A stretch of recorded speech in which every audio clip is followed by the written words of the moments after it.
Hey, hi, and hello! This is Shadow Studios 9, Minecraft username Primary Artemis, and we are here again in the Tinkerbox for more 1.4 randomness. And this episode really takes the randomness to a whole new level. Isn't that right, Roberto? Roberto is my assistant today. He is my floating skeleton head. I found him in the bayous of the Amazon while trying to hunt down the ancient magical wombat of Cathala. Anyway, on to the goodness for today.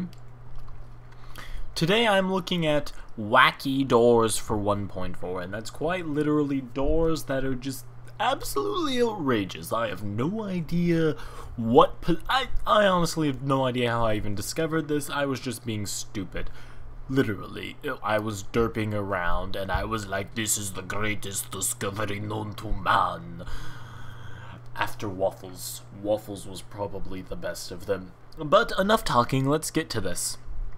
Now, if you'll notice here, stone fence posts and fence posts don't connect.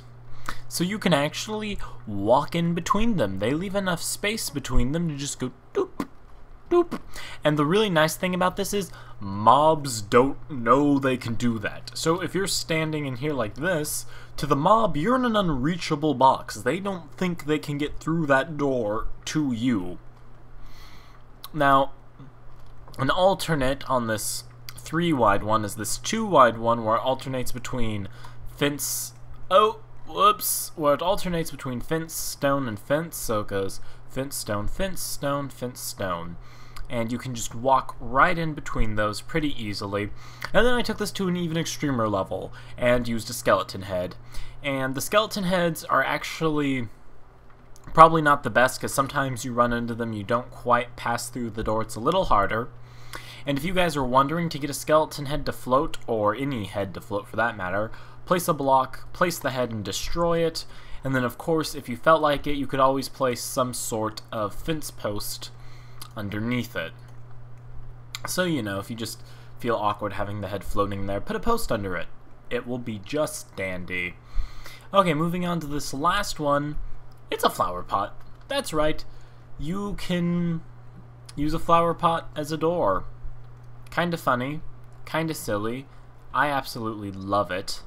It's just awesome to be able to walk through these things.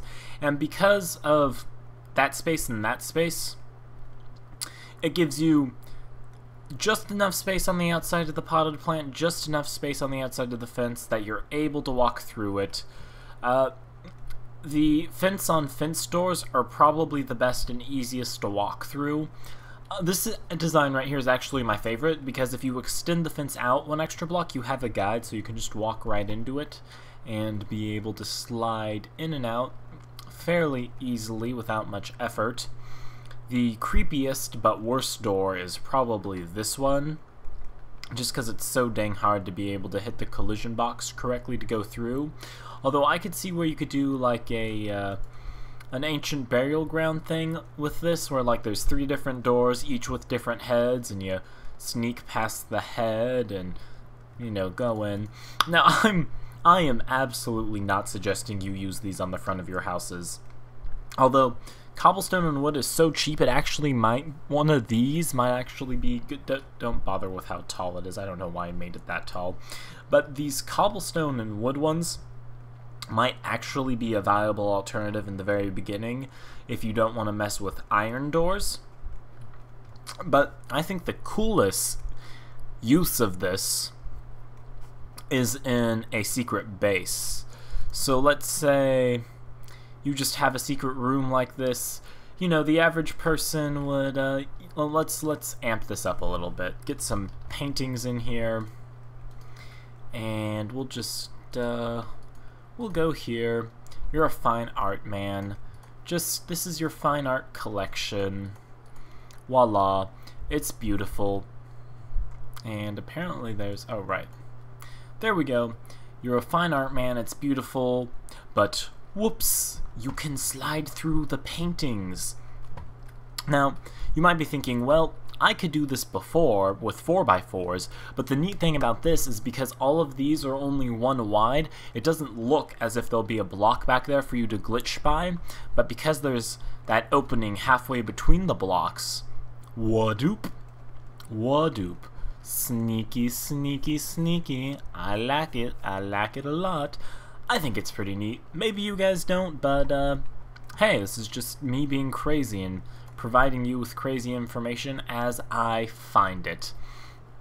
If you did think this crazy information somehow helped you or entertained you in even a minuscule way, please consider like, commenting, or subscribing. It helps me out a ton. And of course, your guys' love is what fuels me to do crazy things and just sit here and just like, I'll throw 3 blocks and I'll just be like, and this is a thing, and I'll find out what this thing does. I will assign purposes that well, that doesn't have a purpose, we're just not going to talk about that. But like I said, like, comment, and subscribe, and hopefully I will see you guys all in a future video. Toodles!